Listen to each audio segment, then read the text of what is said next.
लेकिन वहां भगवान का मंदिर घर से अलग बना हुआ था। लंका में जितने भी मंदिर थे वो जो मंदिर था भिन्न है। भिन्न है क्या? रामायुध अंकित गृह शोभा बरनी न जाय, नव तुलसी का वृंद तहां देखी हरस कपिराय।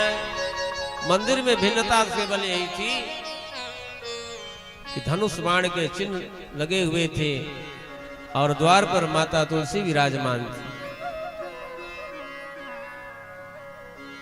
हनुमान जी बड़े प्रसन्न हुए और उसी समय हनुमान जी को लगा कि दुर्जन दूषित निकट निवासा, यहाँ कहाँ सज्जन के वास है। इस लंका में दुर्जनों की बस्ती में ये कौन हो सकता है? उसी समय राम राम ते सुमिरन कीना, हृदय हरस कपि सज्जन चीना। राम राम राम ऐसे जैसे बोले, हनुमान जी समझ गए कि ये सज्जन है। सज्जन जो भगवान का नाम जपते हैं वो सज्जन होते हैं। और पहले विचार किया कि इससे मैं परिचय करूंगा कि साधु के न होए न कारज हानि। साधु वही है जिसके द्वारा किसी की भी हानि ना हो, जो सबके कार्य को साधे वही है साधु। और हनुमान जी आए, विभीषण जी आए, वंदन किए, बोले आप कौन हैं? क्या आप कहीं साक्षात मेरे राम तो नहीं आ गए? जब राम जी का नाम लिए तो हनुमान जी समझ गए कि राम का भक्त है।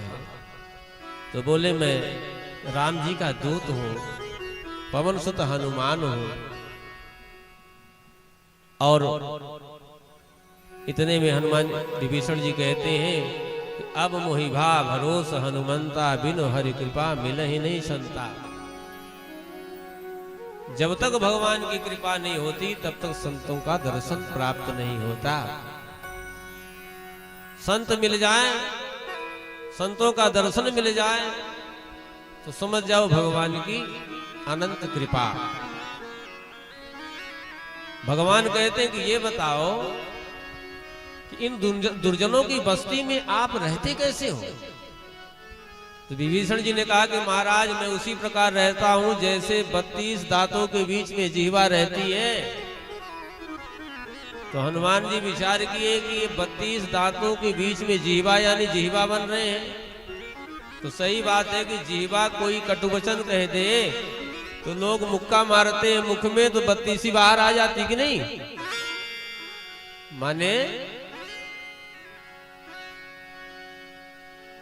कोई गलत कार्य जिह्वा करे, अपराध जिह्वा करे, दंड दांतों को भुगतना पड़ता है। तो निश्चित रूप से विभीषण जी को अपने में मिला लेना चाहिए। राम दल में सम्मिलित कर लेंगे तभी ये जो 32 दांत के समान ये निशाचर हैं तो इनका नाश होगा। बोल भक्त वत्सल भगवान की जय। हनुमान विभीषण जी कहते हैं क्या राम जी की कृपा हम पर भी होगी? तो हनुमान जी कहते हैं कि भरोसा रखिए, भगवान के चरणों में भरोसा और प्रेम रहेगा तो हनुमान भगवान की कृपा आप पर होगी। अरे मुझे देखिए, मैं बंदर अज्ञानी होता है, बुद्धि विवेक से शून्य होता है। बंदर की औकात इतनी ही होती है कि जब इस डाल से उस डाल दौड़ता है, इस डाल से जब उस डाल पर पहुंचता है तो अपने हाथ से पीठ थपथपाता है कि मैंने बहुत पराक्रम कर लिया। इतनी ही शक्ति हम में है। लेकिन भगवान ने ऐसी मुझ पर कृपा, मेरे जाति का नाम कोई ले ले उसे उस दिन भोजन नहीं मिलता,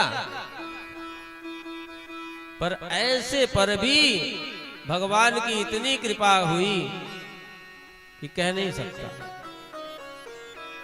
असमय अधम सखा सुन मोहू पर रघुवीर। भरे बिलोचन नीर कीन्ही कृपा भरे बिलोचन नीर। ऐसे कृपा किए विभीषण जी, भगवान के चरणों में अगर आपका प्रेम होगा और विश्वास होगा तो निश्चित रूप से भगवान की कृपा आप पर होगी। लेकिन एक बात है, आप कृपा कृपा कर रहे हो, लेकिन भगवान का कार्य कुछ नहीं किए। राम राम खूब जपते हैं लेकिन राम का कार्य नहीं करते। आप भगवान के भक्त बनते हो लेकिन सीता माता को आज तक आप देखने तक नहीं गए, दर्शन करने नहीं गए। किस हाल में है, किस परिस्थिति में, कभी क्या देखने गए? विभीषण जी ने कहा ये तो हमसे नहीं हुआ। तो बोले जब ये आपसे नहीं हुआ तो फिर आप कैसे मान सकते हो कि भगवान की तुम पर कृपा होगी? तुम पर कृपा कभी नहीं होगी। तो बोले हाँ ये तो हमसे भूल हो गई, पर आज से हम कृपा भगवान का कार्य करेंगे तब तो कृपा होगी कि नहीं। तब हनुमान जी ने कहा तब कृपा नहीं होगी बल्कि भगवान प्रेम करेंगे। सुनो